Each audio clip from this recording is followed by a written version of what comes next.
diapositivas. Por eso, por favor, tomen asiento. Los síndromes hipertensivos del embarazo. ¿Ya? ¿Por qué llegan tarde? Del embarazo. Lo que yo les voy a guiar acá, ¿ya? Es algo básico, donde puede haber actualizaciones, ¿ya? Pero también puede haber cambios en nuestras aplicaciones. En medicina, pues cada cosa se va actualizando cada cierto tiempo. Pero eso no cambia lo que es la fisiopatología, diagnóstico y tratamiento. Solo a veces cambian de nombre. ¿Alguien sabe cuáles son los síntomas hipertensivos del embarazo? ¿Tienen idea? Que levanten la mano, por favor. Síndrome de Hep. ¿Ya? ¿Alguien más quiere aportar a eso? Buenas tardes. ¿Por qué han llegado tarde?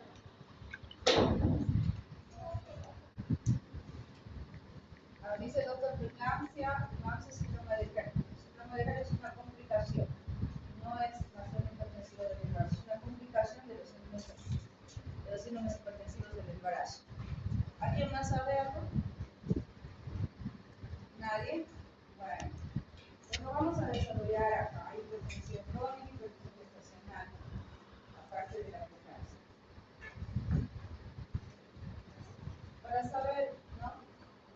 La mortalidad por síndromes hipertensivos del embarazo ya es algo. En otros países se ha dicho que la primera causa de muerte es los síndromes hipertensivos del embarazo. Sin embargo, en Bolivia sigue siendo de embarazo puerperal. Entonces, como dice aquí, en 2020 cada día mueren casi 800 mujeres. Paz, por favor.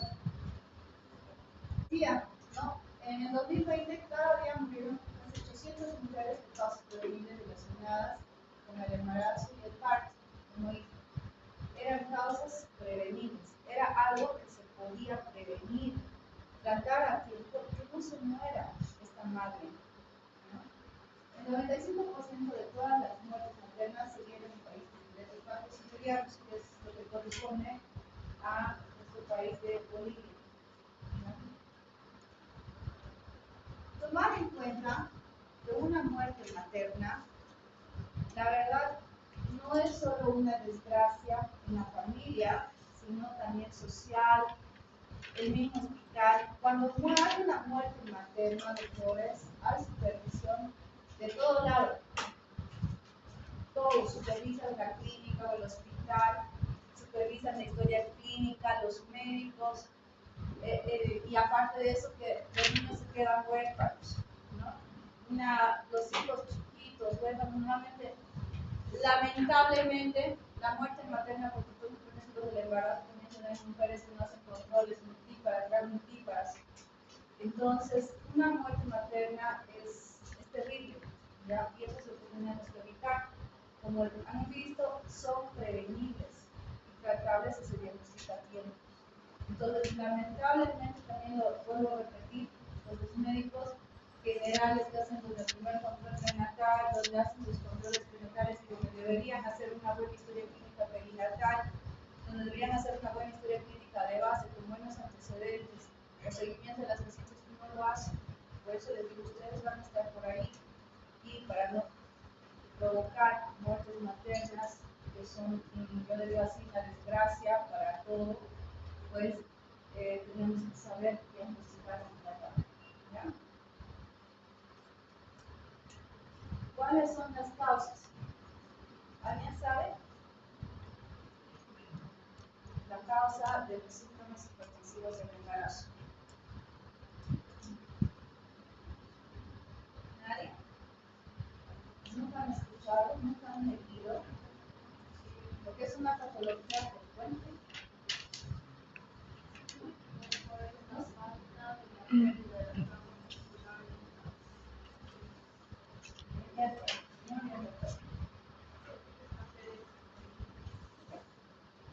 Una etiología no hay, lo que hay es una etiopatogenia, ¿ya? Y la etiopatogenia, como dice la doctora, pero más completo, es una lesión a nivel del endotelio, de las espirales. ¿Por qué se causa? No sabemos, la causa no hay solo una etiopatogenia. Entonces, los signos hipertensivos del embarazo se dan por la etiopatogenia de que hay una alteración a nivel de la capa endotelial de las arterias espirales. ¿Y dónde están las arterias espirales?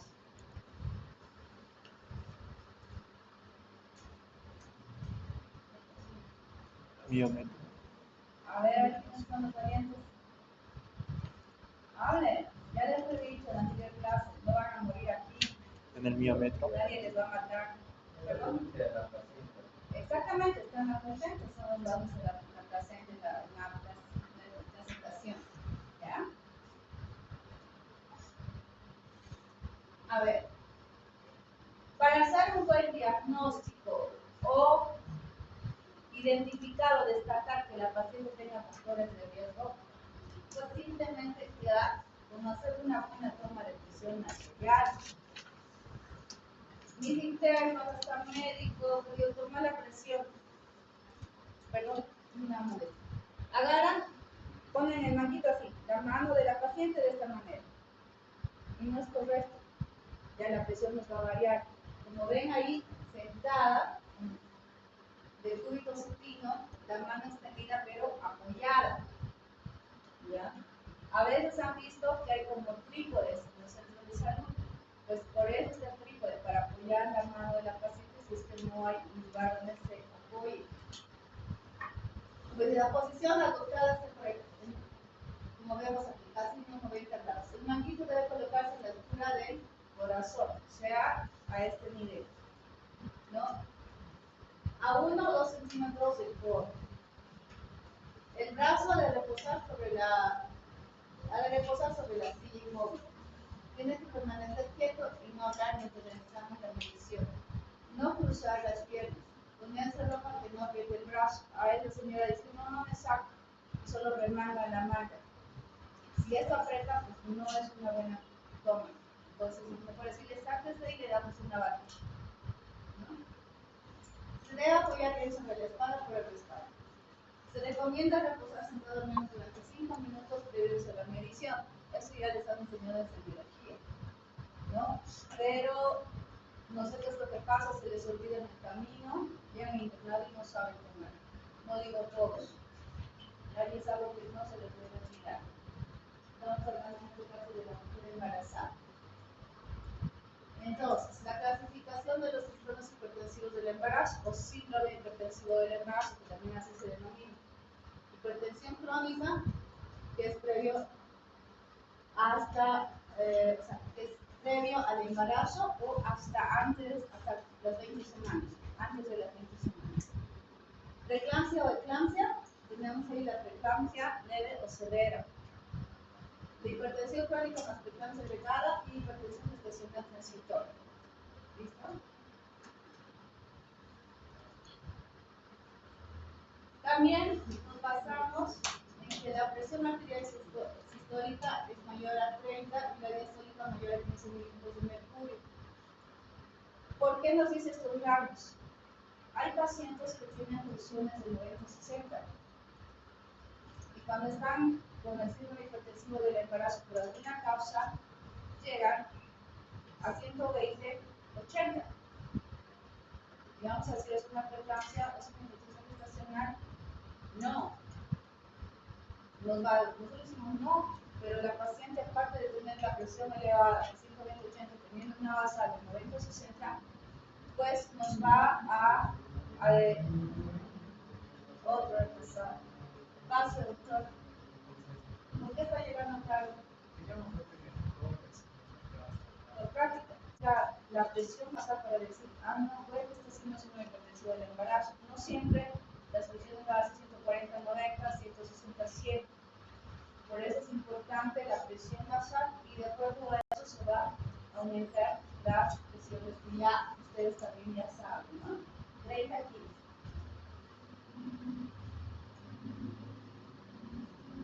Bueno, la hepatogenia, como habíamos dicho, es una lesión endotelial.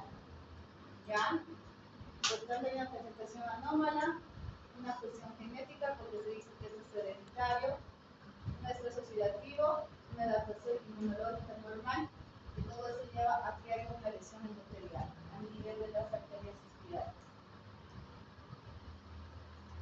son unos genes que no hacemos el diagnóstico, pero que son causa de electropatogenia de los síndromes hipertensivos del embarazo. Aquí tenemos, esta es la imagen que normalmente siempre se presenta y es la que ustedes tienen que grabar cada vez que ya vean un síndrome hipertensivo de embarazo. ¿Qué ha pasado? Vemos aquí la placenta, la presentación anormal. Es solamente ver, ya ven que hay una resistencia en el vaso y eso se hace un diagnóstico mediante un ecodoppler. Es la que nos va a decir el riesgo que tiene este paciente de preeclampsia. Luego vamos a ver el diagnóstico. Estas son migraciones que vamos a ver una lesión en el daño endotelial. Acá no, se rompe la arteria espiral para hacer una presentación normal. Sin embargo, en la presentación anormal hay una resistencia de una lesión endotelial y no se rompe esta arteria espiral, por tanto el vaso es más delgado y no deja pasar el flujo sanguíneo. Pues en la disfunción de choque placental va a haber disminución del óxido nítrico, que es un vasodilatador, de la negación plaquetaria, lo que es la disciplina. Va a haber un aumento del tromboxano y de la endotelina tipo 1. Entonces, esas dos provocan una disminución del lecho placental. ¿Cómo se puede hacer el diagnóstico precoz de que esta paciente tiene riesgo de hacer una preeclampsia o algún síndrome hipertensivo del embarazo? Mediante, como dice aquí, de la ecografía Doppler. ¿Cuándo se pide esto? Entre las 9 y 14 semanas, pero como promedio 12. ¿Qué va a detectar la ecografía Doppler? Como dice, noche, cortocircuitos. Entonces, cuando mandamos a hacer una ecografía del primer trimestre de la paciente embarazada para detección de aneuploidías, también ponemos screening de preeclampsia, la orden. Entonces, nos van a mandar la detección de aneuploidías más el resultado de la screening de preeclampsia, si tiene riesgo o no de cruzar con un síndrome hipertensivo del embarazo. Y en las imágenes se vemos noche significa cortocircuito. Entonces, esta paciente con ese riesgo ya a las 12 semanas, pues se le da ácido acetilsalicílico, lo que está recomendado 150 miligramos hasta una semana antes de terminación del embarazo. Obvio que después se le va a seguir haciendo controles. ¿Saben qué es el screening? ¿No? Detección de aneuploidías. ¿Saben o no? Si no saben algo de lo que estoy hablando, una palabra que estoy usando y no la saben, pregúntenme.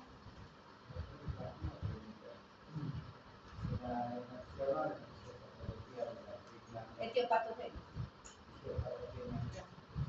O sea, habla de que no hay una rompimiento de la Arteria espiral.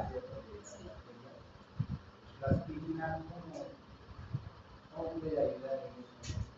Siempre es una antiagregante Va a ayudar a esto, doctor, a lo que es la disfunción. Lo que va a provocar eso es una disfunción enteroplacentaria. Lo que es el daño de las arterias espirales va a provocar cortocircuitos. Y la aspirina, aparte de ser un antiagregante planetario, va a ayudar a esto. Ya, más que todo a esa liberación, es una prostaglandina E1 también. ¿No ves? Entonces es un antiinflamatorio y no va a dejar que los vasos ya se cierren completamente. De esa manera es como un antiagregante plaquetario, pero por eso es que se suspende la aspirina antes de la terminación del embarazo para que no haya un sangrado si fuera por cesárea, un sangrado anormal. ¿Ya? Mediante esto.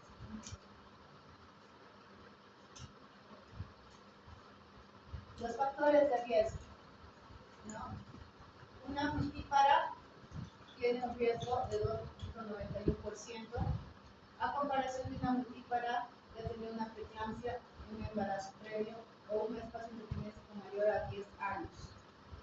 entonces, nulíparas, más que todo en extremos de edad, que luego vamos a ver, pues tiene riesgo de que esta paciente haga una preeclampsia, una hipertensión gestacional, es decir, que es un síndrome hipertensivo del embarazo. Una paciente que viene con gestas 4 para 3 y tiene antecedentes de preeclampsia en su embarazo anterior, pues voy a descartar uno de los riesgos, un síndrome hipertensivo del embarazo, o tratar de diagnosticar tomándole presiones, controlándole el peso, viendo que no se esté subiendo la presión. Mujeres mayor a 10 años, es como una primigesta, periodo intergenésico largo, ¿ya? También tienen riesgo. Mujeres de 40 años o más, que sean frutíferas o fructíferas, o que tengan un índice mayor a 35, un índice de masa corporal de 35, mayor a 35, o sea, obeso. Entonces, pacientes que me vengan a su primer consulta en la médica, esta paciente puede tener síndrome hipertensivo del embarazo. Y empiezo a diagnosticar y descartar. Historia familiar de preeclampsia se refiere a la madre o a la hermana que tenga preeclampsia, que tengan presiones arteriales diastólicas mayor a 80 o una proteinuria mayor a 300, que ese es el diagnóstico de preeclampsia, ¿no? Una proteinuria de 24 horas. Embarazos múltiples tienen sufridas trastornos de salud subyacentes, hipertensión persistente, enfermedad renal persistente, diabetes, síndrome postolistírico, riesgos de un síndrome hipertensivo del embarazo. El alto riesgo es que haya tenido una preeclampsia en su embarazo anterior, una enfermedad renal crónica, una enfermedad autoinmune, diabetes tipo 2, una hipertensión crónica. De riesgo moderado, que sea su primer embarazo, que sea mayor de 40 años, que tenga un índice de masa corporal mayor a 35, una historia familiar de preeclampsia y un embarazo múltiple. Como dice, la aspirina 75, pero eso está cambiado, desde 150, y riesgo moderado que ya esto aumente, si tienen más de esto, ya se aumenta el riesgo alto de que tenga un síndrome hipertensivo del embarazo. Bueno, en nuestro municipio, en Cochabamba, tenemos solo un tercer nivel, lamentablemente. Es el Hospital Infantil, que es donde se refiere toda la paciente con preeclampsia severa, eclampsia o la complicación de este síndrome de Helen. Entonces, complicaciones maternas, que se llama preeclampsia con criterios de severidad o sin criterios de severidad. Entonces, si es una preeclampsia con criterios de severidad, ¿no? Es que esta paciente tiene que tener crisis hipertensiva con una sistólica mayor a 160 y o una diastólica mayor a 110. Que estas sean dos mediciones en 15 minutos. Como síntomas que presente cefalea, alteraciones visuales, auditivas, epigastralgia, lo que se llama el signo de Chaux-Ciel. ¿Saben qué es eso? Aparte de náuseas y vómitos. ¿Por qué se produce el síndrome de Helen?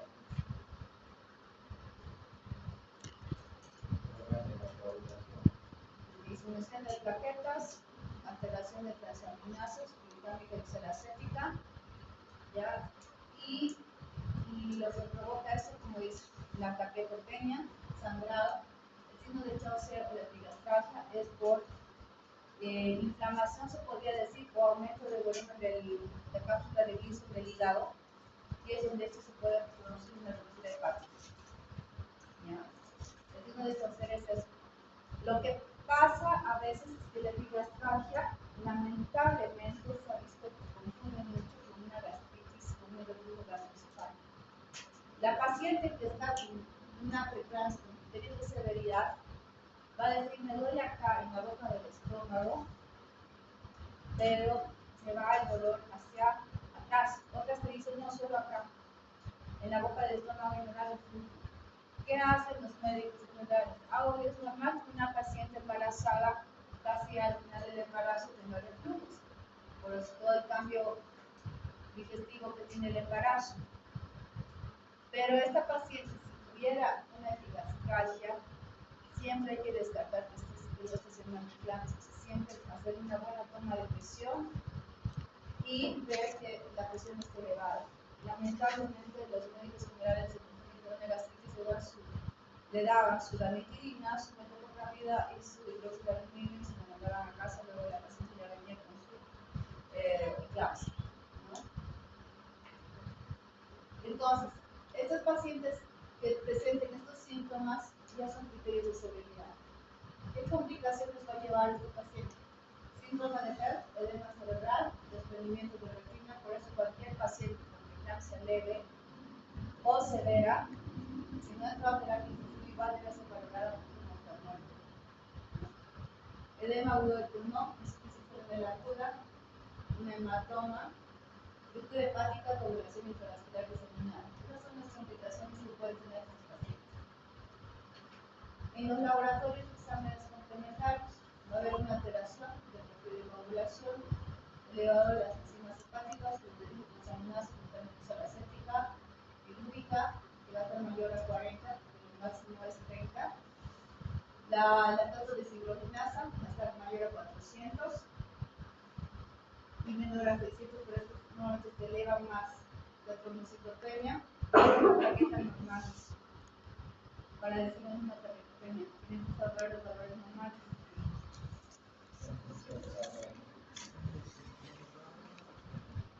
¿50 qué? 1000, no es 250, 100, debajo de 100.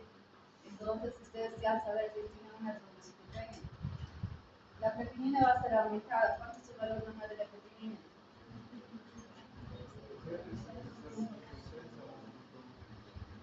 Dice de 0.6 a 1.1. ¿Están de acuerdo? ¿Quién está en desacuerdo? Se varía en mujeres y varones. Estamos hablando de una mujer. 1.2 máximo. Si es 1.3, es una insuficiencia de renal.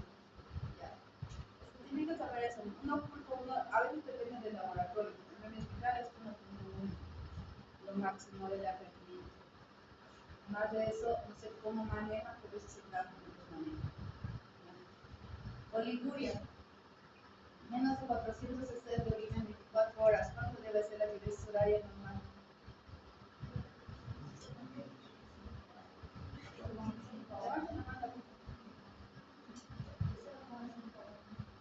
¿A un qué?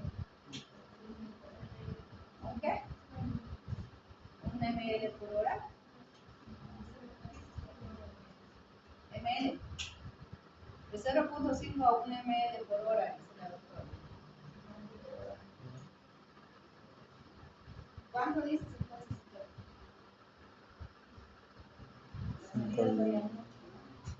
¿Cuánto debe orinar una mujer, en este caso una mujer embarazada, en este caso una puerpera para decir, no, sí tiene oliguria? Porque no puedes esperar 24 horas para calcular si es una preeclampsia o si es una, si está haciendo una insuficiencia renal o renal. Tienen que calcular cuánto orina por hora. Obvio que los estudiantes de medicina no pueden, porque todo el tiempo están corrigiendo. O no comen o no comen. Pero es 30-50 ml por hora. ¿Ya? La proteinuria elevada mayor a 5 gramos. ¿No? Si tiene una proteinuria de 5 gramos, tiene que tener severidad.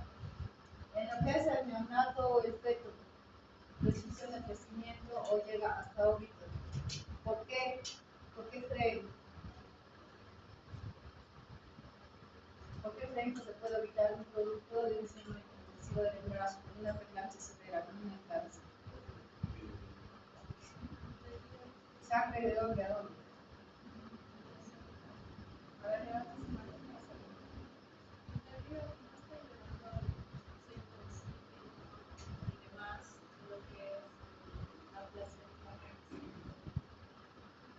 Eso, hay una discusión placentaria. Hemos hablado de los cortocircuitos. Entonces, por eso estos bebés de síntomas hipertensivos del embarazo, preeclampsias, son pequeñitos, pero maduros. Y estos productos, una restricción de crecimiento uterino, pues no va a resistir un trabajo de parto. Cualquier paciente que tenga un producto con restricción de crecimiento uterino es igual a indicación absoluta de cesárea. Entonces, esos bebés son chiquitos, no pasa buen flujo de lo que es la placenta, lo que decía, de dónde a dónde, de la placenta al feto, porque hay esos cortocircuitos en el trayecto del cordón, por eso es que se hace este diagnóstico de ecografía. ¿Ya? Entonces, por eso es que puede llegar a provocar un vómito fetal, ¿no? Aparte de que si esta paciente ya tiene una eclampsia o ya las crisis convulsivas de la mamá, que puede provocar un vómito fetal, ¿no? Entonces, ¿cuál es el tratamiento? ¿Creen que es un tratamiento para un síndrome hipertensivo del embarazo?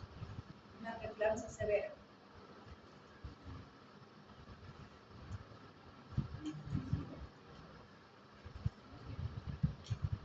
¿Qué creen? Tenemos la luz, está muy oscuro, ¿verdad? Se están durmiendo todos. Se ve, ¿verdad? ¿Qué creen que es el tratamiento? ¿Nadie? ¿La lista ya está? ¿La lista? ¿Quién fue el que se la puede bajar para la lista, no? ¿Verdad? Listo. De la preeclampsia. Una madre. Monitoreamos materno fetal. ¿Saben qué se llama este aparatito? ¿Has visto alguna vez?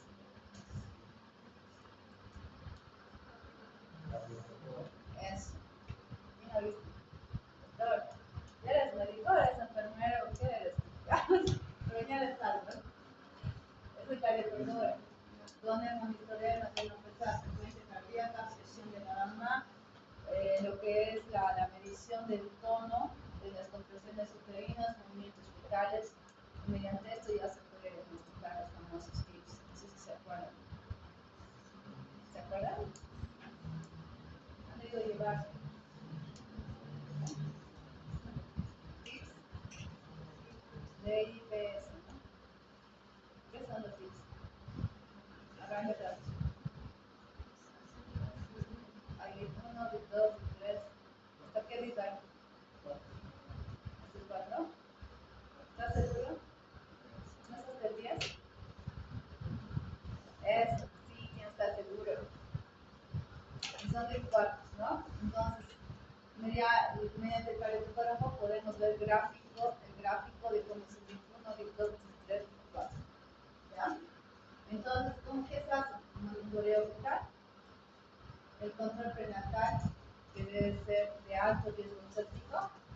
Esta paciente ya se pone el diagnóstico de alto riesgo obstétrico, control cada semana, el control prenatal, si la tenemos estable.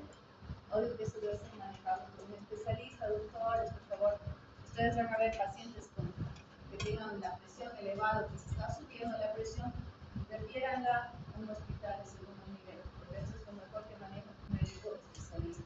No es que pueden manejar los médicos generales, pero no estén en su borde. Cuando yo tengo un paciente de alto riesgo obstétrico, tiene que referir. ¿Ya? Reposo relativo de lateral izquierdo. ¿Por qué tiene que estar la paciente embarazada con el glúteo lateral izquierdo? Levante la mano, por favor. ¿Alguien? Vamos a tener que hacer como el colegio, por nombres. A ver. ¿Nadie? ¿Omar? Ah, Omar. Emanuel.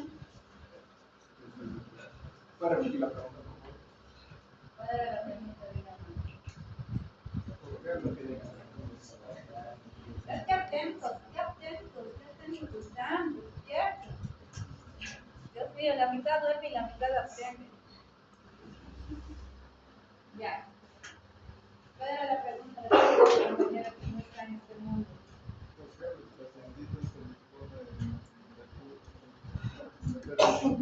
¿Así he dicho, doctor? Paciente embarazada. ¿Con qué tiene que estar en decúbito lateral izquierdo la paciente embarazada, Emanuel? ¿Por qué crees si no sabes? Si alguien sabe, levante la mano. por la presión que se ejerce en las venas centrales, ¿En qué venas, en qué arterias? en las arterias, en la vena cava inferior y en la arteria abdominal. ¿Ya? ¿Alguien está en desacuerdo? ¿De acuerdo? ¿Están de acuerdo con mis compañeros? ¿Han escuchado ahí atrás? Hablan más fuerte. Por la presión que se hace en la vena cava inferior y en la arteria abdominal. ¿Están de acuerdo? ¿Han escuchado? ¿Están de acuerdo? ¿Sí? ¿Qué ha dicho? A ver.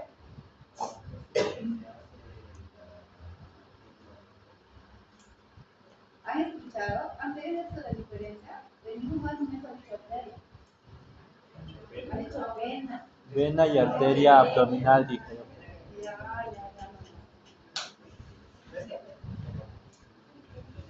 ¿Alguien está en desacuerdo? ¿Alguien está en desacuerdo con eso? No tengan miedo y así que no van a morir. Lo único que van a hacer es sanar su ignorancia. Nadie, ¿por qué la paciente embarazada? ¿Alguien es mamá? Ya, ¿podrías dormir en el cúbito dorsal? Cuidado, por eso es que hay casos de vómito y no se sabe por qué.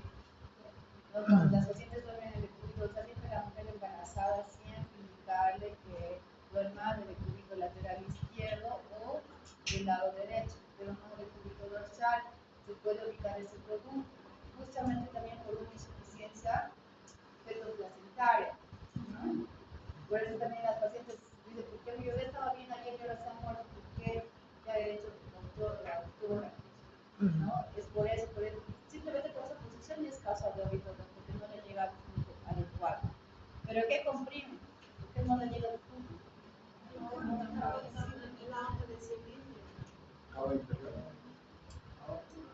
La aorta abdominal. Aorta abdominal. Están vena, la vena. Si ven ahí los vasos. Pero por eso siempre una paciente no debe estar en el cúbito dorsal. ¿Ya?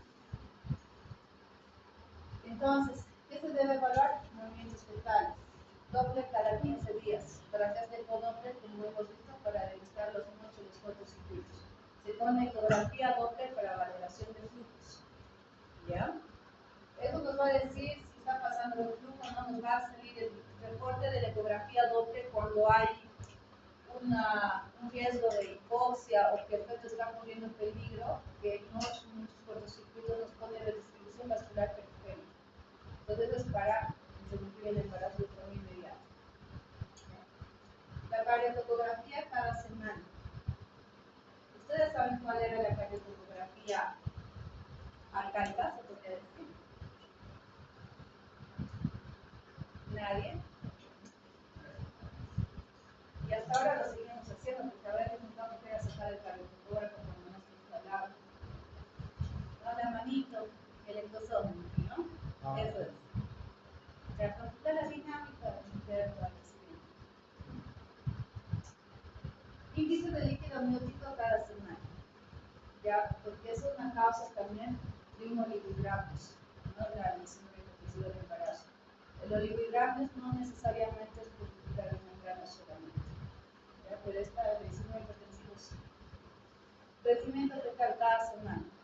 Eso es lo que está creciendo. Como hemos dicho, puede ser causa de óbito por restricción de crecimiento intrauterino.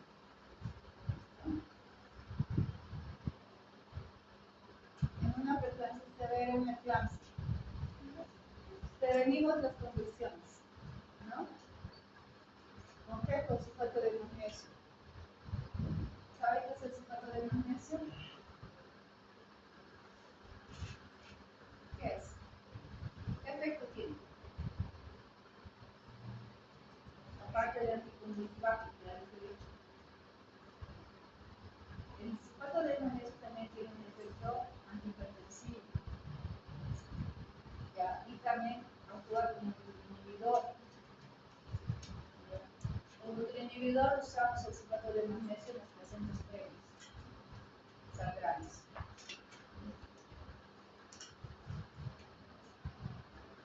Interrumpir el embarazo. parto cesárea. Normalmente cuando es una preeclampsia cerebral, por el riesgo de alteración de coagulación, nos dice no cesárea. A lo menos si la paciente está con una dilatación, está con 8 y tiene buena pelvis y va a salir en menos de una hora. Lo recomendable es parto vía vaginal, pero si no es cesárea. Está con una dilatación, es una clínica, y tiene una pelvis límite, pues cesárea. Ya con el riesgo de que nos pueda sangrar. ¿Ustedes saben qué tipo de anestesia se usa en una paciente con preeclampsia severa o una eclampsia? ¿Han llevado anestesia? Propofol. ¿Sí? ¿Qué tipo de anestesia se usa?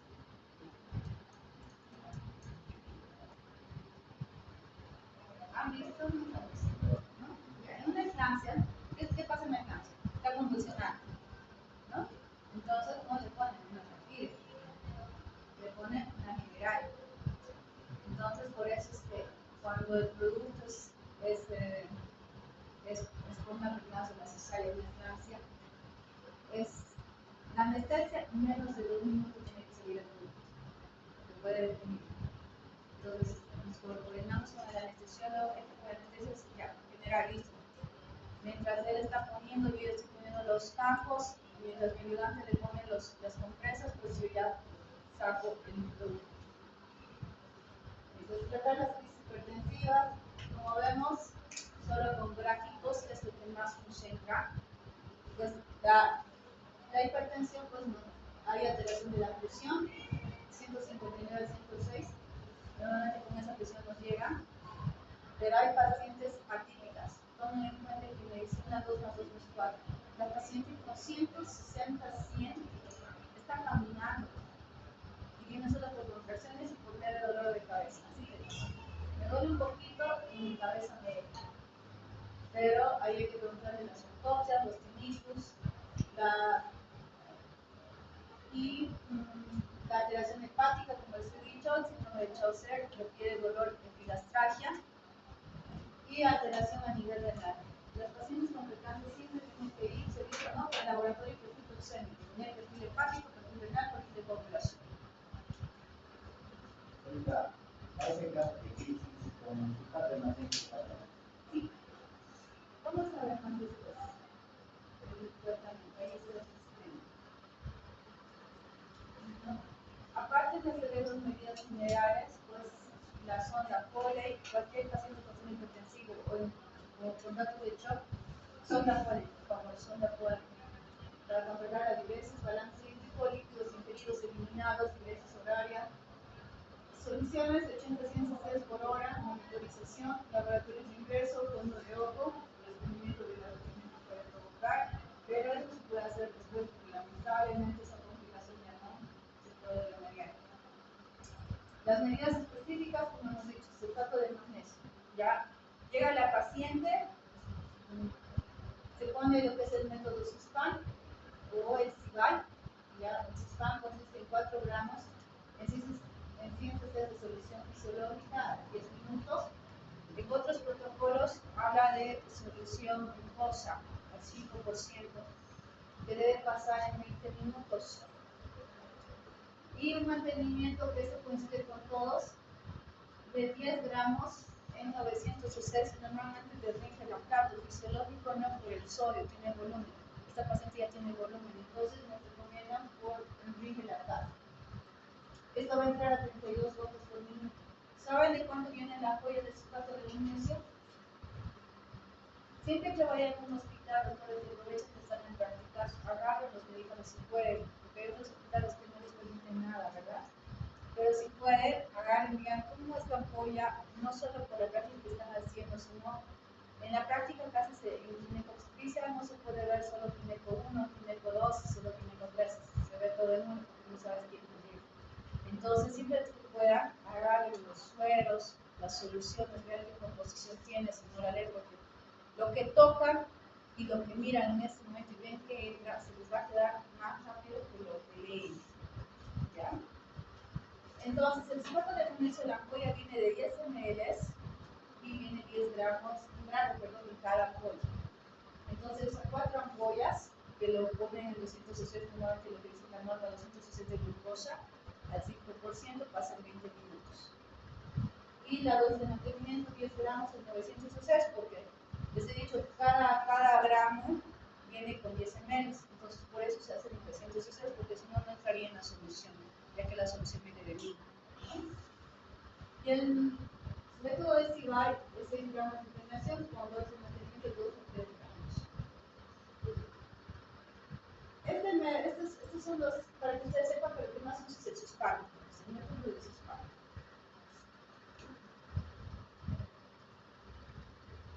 Manifiesto que hace el sulfato de magnesio, efecto, es un antineuroinflamatorio al disminuir la activación del ámbito endocrino. Mecanismo de reducción de la liberación del sinóptico del glutamato, bloqueo de los receptores del glutamato, a reducir el rendimiento del receptor de aspartato, elevado a nivel explosivo. Este elevado. Disminuye la expresión de la aguaporina, AQ4, en los estrocitos, porque tiene el cerebro de un ritmo más pequeño. Entonces, ¿cómo se dice? Sulfato de magnesio. Efecto anticonvulsivante, efecto hipopresor, efecto utilizador. Eso es lo que está escrito en las normas de atención clínica para lo que son los síndromes hipertensivos del embarazo. Una dosis de 4 a 6 gramos de sulfato de magnesio, dependiendo si de 4 usamos el método de Suspan o el que es el de CIVAI. Encima intravenoso durante 15-20 minutos. A veces cuando tenemos que referir a una paciente, calculamos y a veces mandamos, dependiendo cuánto va a tardar en llegar al tercer nivel, pues le mandamos ya preparado la resolución, no la dosis de mantenimiento. ¿Qué dice? Que hay que monitorear la toxicidad del magnesio. Cuando hay toxicidad del magnesio, ¿qué hay? Disminución del reflujo papilar. ¿Cuál es el reflujo papilar? El sangre, la pierna. ¿En dónde? ¿Qué ligamentos? Ustedes deben saber más que yo ahorita. Ya, hay disminución del reflujo papilar. La paciente no va a disminuir su reflujo papilar. Luego va a haber disminución de la frecuencia respiratoria, ya que este puede llegar a deprimir el sistema respiratorio central. Por eso se debe, cuando se administra sulfato de magnesio, debe controlar su reflujo papilar, la frecuencia respiratoria y puede provocar oligoria, ya, o sea, disminución de la orina, ¿no? Después, como dice, se puede suspender esto, ¿no? No es necesario usar, digamos, si es para una preeclampsia severa, una eclampsia. Como les he dicho, tiene su efecto inhibidor. Entonces, en estos pacientes, ¿qué hace? Solo se usa como anticonvulsivante en las primeras 12 horas. Normalmente se ha llegado a usar es la dosis de ataques y la dosis de mantenimiento. Y la dosis de mantenimiento dura máximo 8 horas, porque es de 32 vueltas por minuto. Y por el hecho de que puede, como es otro inhibidor, puede provocar una hipotonía uterina y una hemorragia corporal. Entonces, a veces ponemos sulfato de magnesio en este brazo y en este brazo ponemos oxitocina. Podemos conducir ese trabajo del parto en una preeclampsia severa, ¿no? O directamente suspendemos el sulfato de magnesio dependiendo del cuadro del paciente. Por eso es que ustedes tienen que saber qué se debe usar, porque a veces no puedes usar solo sulfato de magnesio si la paciente está con hiperdilatación y solo me falta una conducción de trabajo de parto para que me salga, porque el tratamiento en sí del síndrome hipertensivo del embarazo es sacar la paciente, ¿no? Para eso hay que sacar producto. Como hemos dicho, es a nivel del paciente, no es a nivel de. Bueno, seguir de inmediato con 10 gramos de solución después de los 4. Así, con el sulfato de magnesio, quitar la mitad, pues puede ser en bolos. Doctores, se lo pueden poner también en bolos, los 4 gramos, que es otro método, 4 a 6 gramos en bolo, que significa cargar y introducirlo directamente en la vena, controlando los efectos colaterales que ya les he dicho. ¿Cómo se puede diagnosticar lo que es un síndrome una complicación, una intoxicación por sulfato de magnesio, ¿no? Dice, estos son los niveles terapéuticos de sulfato de magnesio. Si nosotros a una paciente que estamos administrando sulfato de magnesio le hacemos un nivel sérico de sulfato de magnesio y nos sale que está perdiendo el reflejo patelar, nos va a ser de 8 a 10, somnolencia de 8 a 10, restricción respiratoria de 10 a 12, para 15 a 17, y un paro cardíaco cuando el nivel está de 35. Como hemos visto, diuresis horaria, reflejos patelares, frecuencia respiratoria y los niveles séricos de sulfato de magnesio. Es lo que hay que controlar cuando la paciente está recibiendo el sulfato de magnesio. ¿Qué pasa si estamos viendo que sí se está intoxicando, hay una toxicidad de sulfato de magnesio, se suspende la infusión, se controla la vía aérea, oxígeno y su antídoto, que es el bicarbonato de calcio, un gramo debe estar lento diluido, ¿no? También se le puede dar un diurético y esto puede provocar una hemorragia. Entonces, ¿cuál es el antídoto? El bicarbonato de calcio, un gramo, endovenoso en 3 minutos.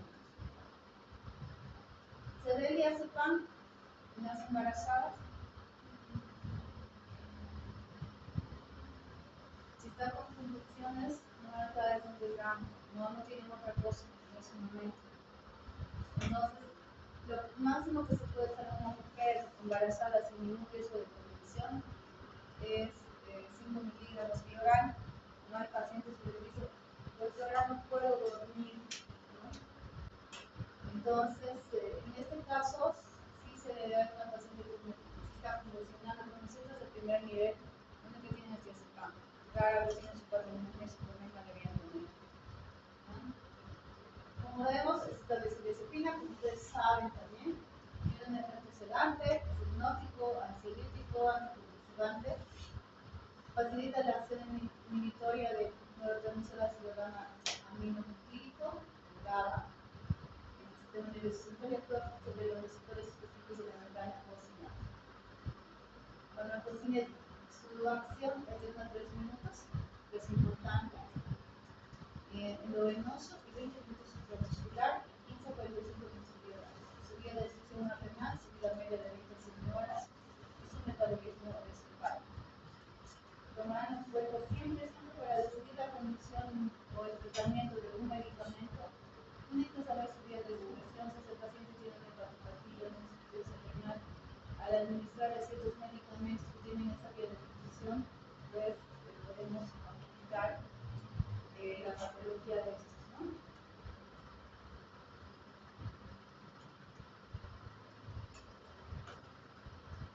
Hay estos otros tipos de antihipertensivos que también se debe dar a los pacientes, ¿no? Aquí no está lo que antes usábamos mucho, que ahora todavía en otros hospitales de primer nivel, que es el antimetidona. Los que son ideales son el relatina, la betalol y el mifedipin. Lo que más tenemos es el mifedipin. La betalol rara vez y relaciona más rara vez. Ustedes preguntan, si están en tercer nivel, si tienen el galacino o la betalol, va a decir, se acabó la betalol, mifedipin no hay, galacina casi no tiene.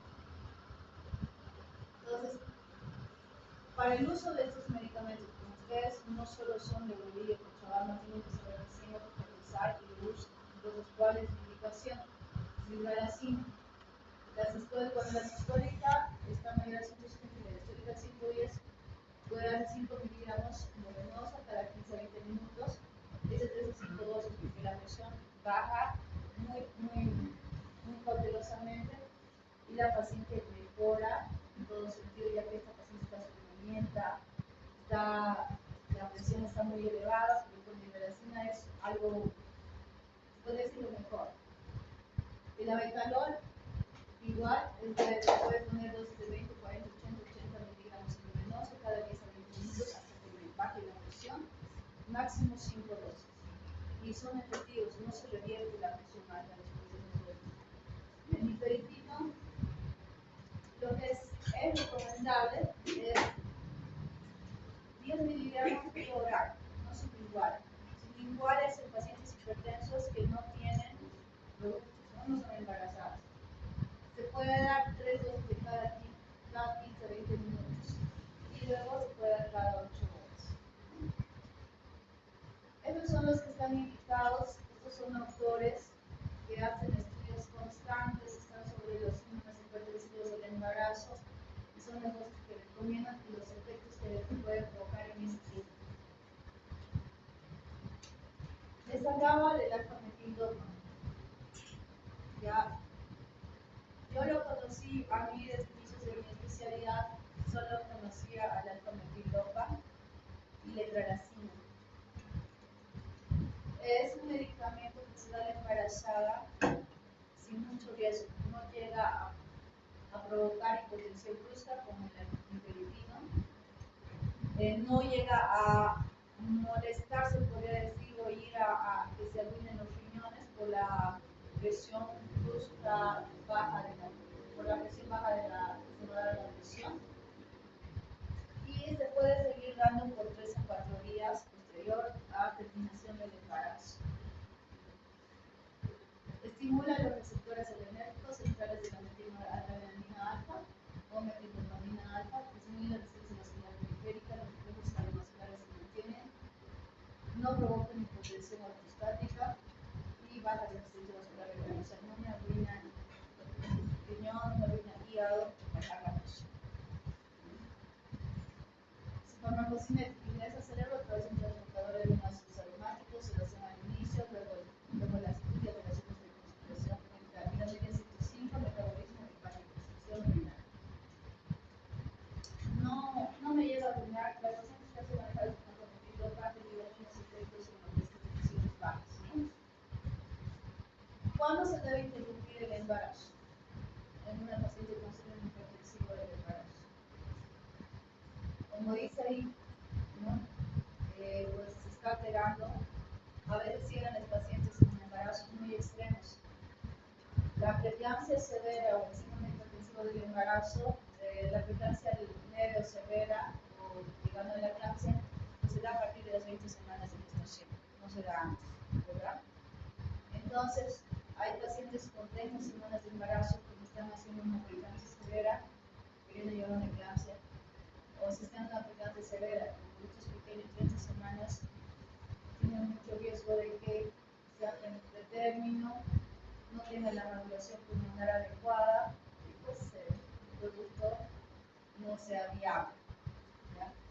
Entonces hay pacientes que a veces les manejamos, decimos, pues le aguantaremos 2 días más para poner la maduración pulmonar, trataremos de controlar que se altera las plaquetas, pues hacemos un síndrome de Krebs, o hacen eclampsia por ese camino, pues lamentablemente hay que interrumpir el embarazo. Como dice ahí, cuando se está grabando la madre o el feto, al haber un síndrome, una preeclampsia severa o una preeclampsia leve o una eclampsia, puede provocar un FPNI.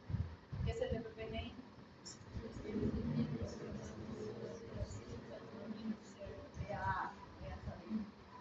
Edema agudo del pulmón, accidentes cerebrovasculares, que no saben a veces las vocales de los tris. Eso se ha visto en la evaluación diagnóstica. Embarazos mayores de 34 semanas, sí o sí interrumpir, porque ya el producto de las 34 semanas recibiendo la maduración pulmonar tiene más posibilidades de sobrevivir. Una hipertensión refractaria de tratamiento, le das antihipertensivos, le estás dando los mejores, a pesar de eso la presión sigue elevada. Vera de bienestar fetal, restricción de lesión uterina. En un sitio que hay que hacer un ecodoble, hay que hacer un cardiotocor con monitoreo y se está alterando, hay que interrumpir el embarazo. Así una eclampsia puede interrumpir dentro de las 6 horas. No podemos decir, le encontramos maduración pulmonar todavía. Con un término 24-34 semanas es de maduración pulmonar por 2 días, interrumpir el embarazo en 4 horas. Entonces, un prematuro también tiene sus riesgos, no es sacarlo tanto. Aquí a veces, lamentablemente, se dice, pues sacamos al producto, la madre vive y el producto tiene riesgo de mortalidad, ¿no? Morimortalidad. Entonces es un poco complicado, por eso es algo que se puede tratar de diagnosticar a tiempo y si les dio un buen tratamiento se puede controlar. ¿Ya? Por eso es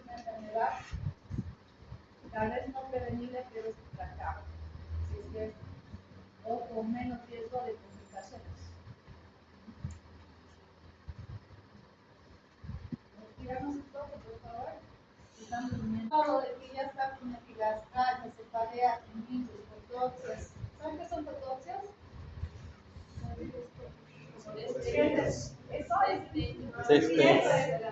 Ya después que un consejo, cuando les pongan una pregunta lo menos de medicina o cómo estar escribiendo al paciente tratamiento, tienen que responder como si lo estuvieran escribiendo.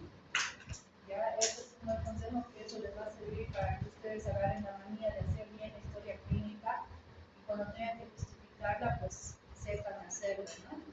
¿Ya? Entonces, traten de siempre responder como si lo estuvieran escribiendo.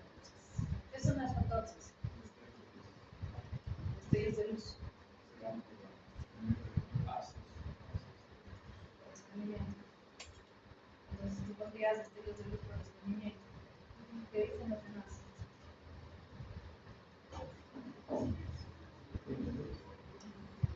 Las lucecitas de la paciente. No. Esas son cosas de semiología, pero no ya llevaron, ¿verdad? En semiología llevamos. Bien. ¿Cuál es tu nombre, doctor? Josué, ¿Te acuerdas o no? el número 28. Josué, ya. Entonces, después de que la paciente hipertensa tenga fibrosis, tendinitis, epigastralgia, alteración en laboratorios de perfil hepático, renal y coagulación, y la presión está elevadísima, 160-100, pues vamos, como les había mencionado, la vía del parto. Como les había indicado anteriormente, condición obstétrica. ¿Qué condiciones obstétricas debe cumplir la paciente para darle vía una succión o parto vía vaginal? Que tenga buena dilatación. Muy bien, que tenga una dilatación arriba de 5 o 6 de dilatación. Y aparte con uno y me está haciendo factor de tinitis epigastral, con presión elevada, pues ¿cuánto dilata una paciente en ingesta por hora? ¿Cuántos centímetros? 2. 2 centímetros por hora. ¿Qué dice el doctor? 1 por hora. ¿Alguien más? Son 30 y son unos 5, creo.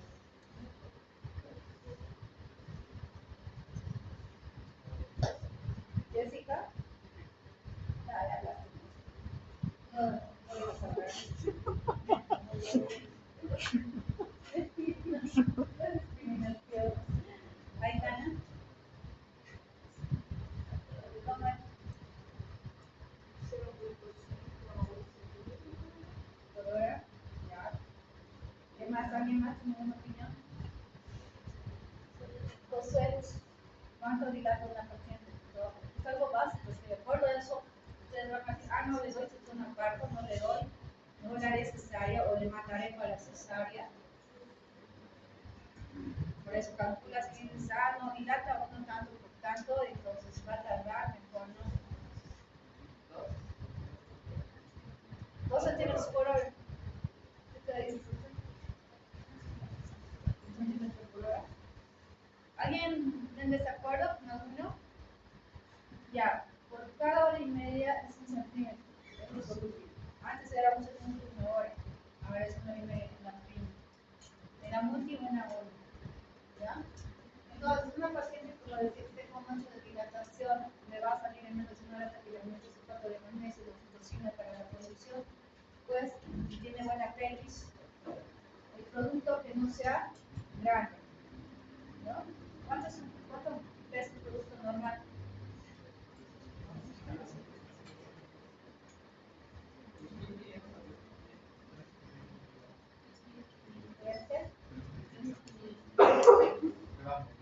Siempre hay un margen mínimo y un margen máximo en los de estos pesos.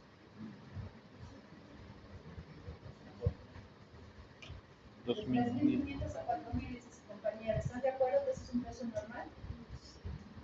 ¿Sí? A ver, levanten la mano, como la capa de diputados, levanten la mano. Ya, a ver. Es que yo tengo que recalcarles eso otra vez porque quiero que estén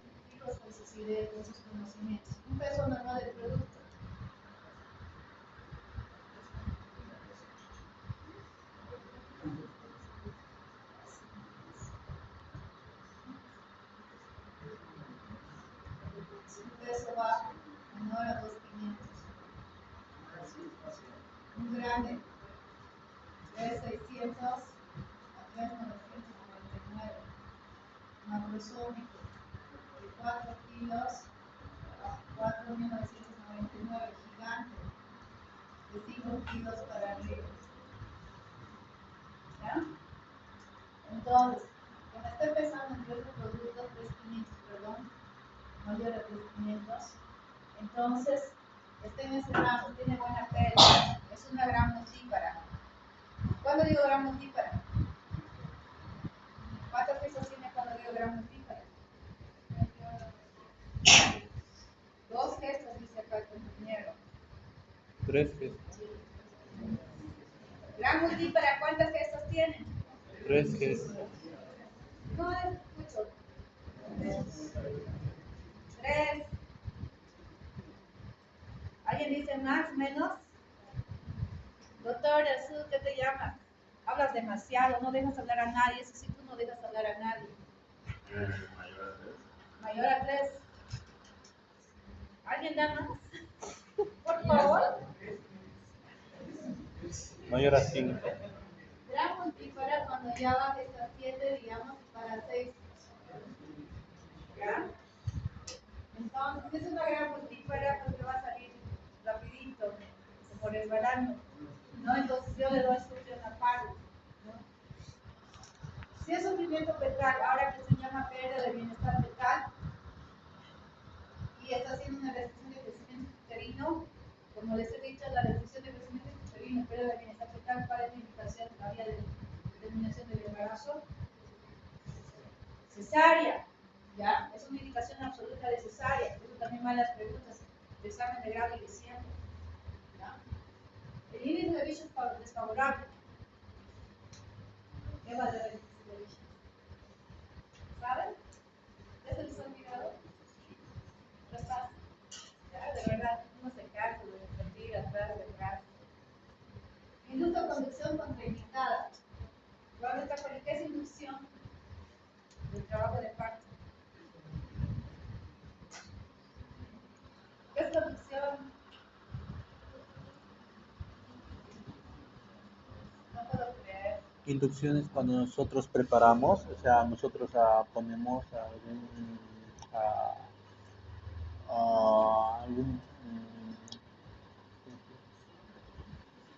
Inducción, iniciar. iniciar.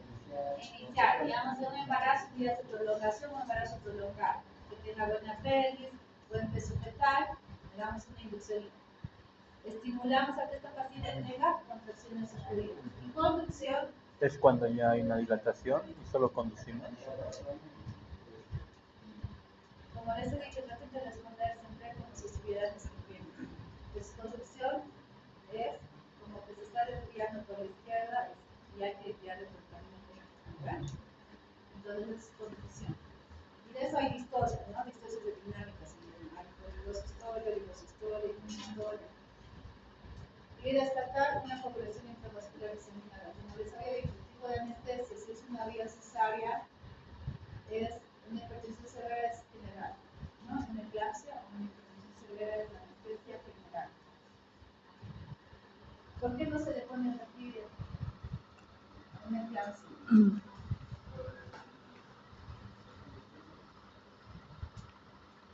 ¿Alguien está hablando por ahí?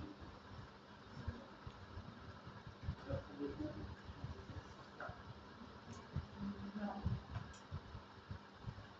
Saben la anestesia rapidez, qué planos hay, todo eso, ¿verdad? En la eclampsia que hemos dicho que está parte del primer cerebral y las tres condiciones sin alteraciones de coagulación. Entonces, cualquier función nos sangre. Y por eso no está indicado la anestesia de eclampsia. ¿Puede haber una eclampsia corporal? Sí, puede haber una eclampsia corporal. La paciente, digamos, se puso necesaria con una eclampsia leve y nos hace una eclampsia corporal. Por eso es que a las pacientes con eclampsia siempre se debe controlar 5 o 7 días, monitoreo a las 72 horas, o sea, hacer el laboratorio, el perfil hepático, urinario y de coagulación a las 24 horas, procesario a las 12 horas, dependiendo del sangrado, muchos de los pacientes sangre y nos puede hacer una anemia severa. Si todo está bien, una revolución a los 7 días. Hay que mantener los antihipertensivos, no hay que dejar de darle antihipertensivos. ¿Qué pasa? Por la anestesia requiere una frecuencia leve severa, por la anestesia baja. Le hacemos el control la primera hora y me dicen, ok, está 10:60. ¿Le vamos a dar antihipertensivos? Yo digo, sí, pero obviamente no van a subir en ese momento, pero a la hora post-cesárea o post-parto, la presión se vuelve a subir. Entonces, sí o sí se debe dar los antihipertensivos. Por eso es control de la paciente cada hora, hasta que esté estable. Dependiendo de los laboratorios y estado general, se da de alta a las 48 horas. Se puede dar alta con nifedipino, que es a 20 miligramos de cada 8 horas. Normalmente lo que hacemos acá, nosotros necesitamos 10, si usamos el nifedipino, 10 miligramos de cada 8 horas, controlando la presión. Se puede dar la betalol, también vía oral, y relacina también, que les he dicho que no usamos mucho porque no hay, rara vez hay. Y el alcometilo para 500 miligramos se puede dar hasta 2 gramos, puede dar cada 6 a 8 horas, por feria, dependiendo de la presión de la paciente.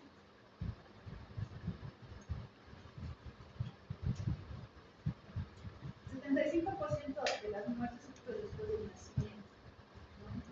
El 41% a las 48 horas. Hay riesgo de darse a los 10 días y después del parto, como les había dicho, inicia el proceso de recuperación. Ya que para esto el tratamiento de la preeclampsia severa de los inmunosupresivos es sacar la placenta.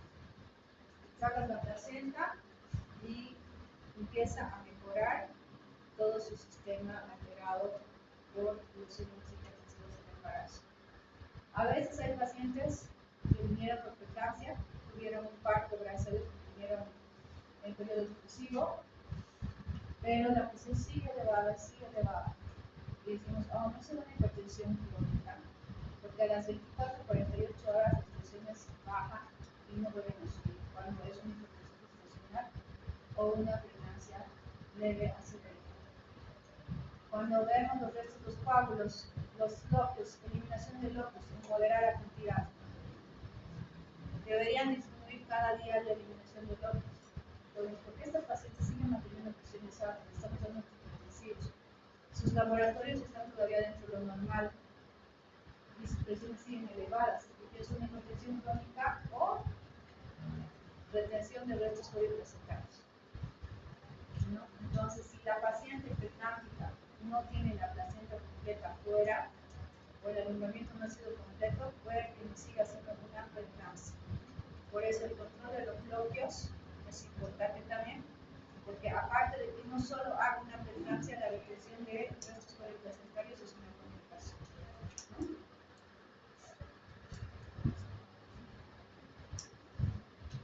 Ya hemos hablado de pequeñas complicaciones maternas, PNI, síndrome de HEP, edema agudo del pulmón.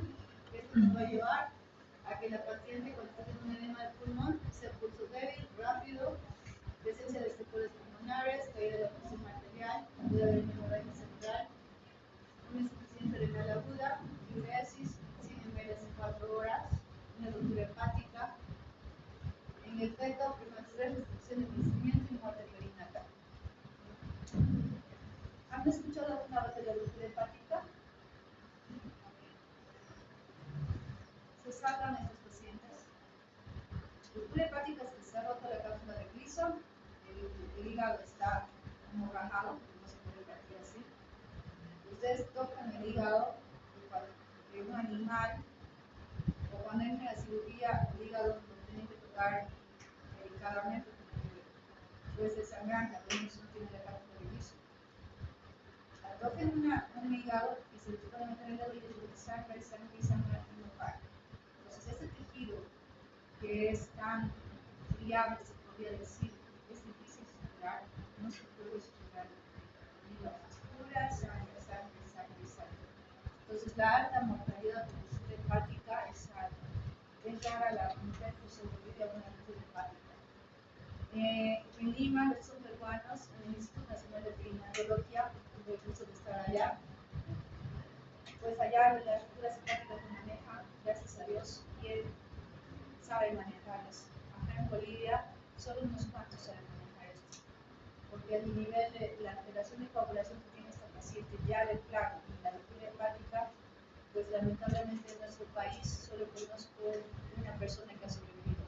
Porque digo, más ha trabajado Luisito, porque los cirujanos que han intentado hacer, solo se ponen compresas, esperar a que cicatrice ese hígado, que es complicado ya porque tiene una alteración de coagulación.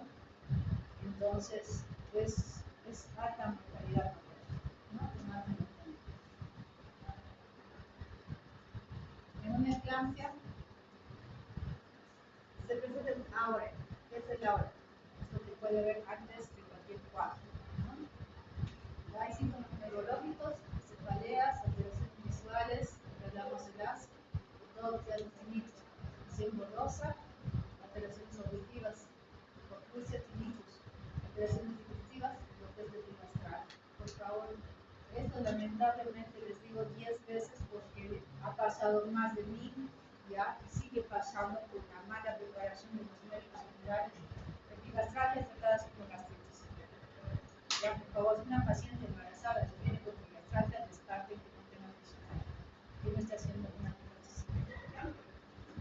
Pues, la eclampsia se puede dar 50% antes del parto, 25% durante el parto y 25% después del parto. O sea que no es solo un producto adentro, también puede ser después. Pero las pacientes con síndrome hipertensivo de embarazo tienen que ser manejadas estrictamente. Acabaremos acá, doctores, que olvidado en los productores. ¿Listo? ¿Alguna pregunta? Pero la cosa no pensé. Ya, los que no estaban, a ver, quiero saber si pueden entrar. Debbie. Debbie. Llega Carly, te tal. John. Igual. Ponce. Tú sí me dijiste.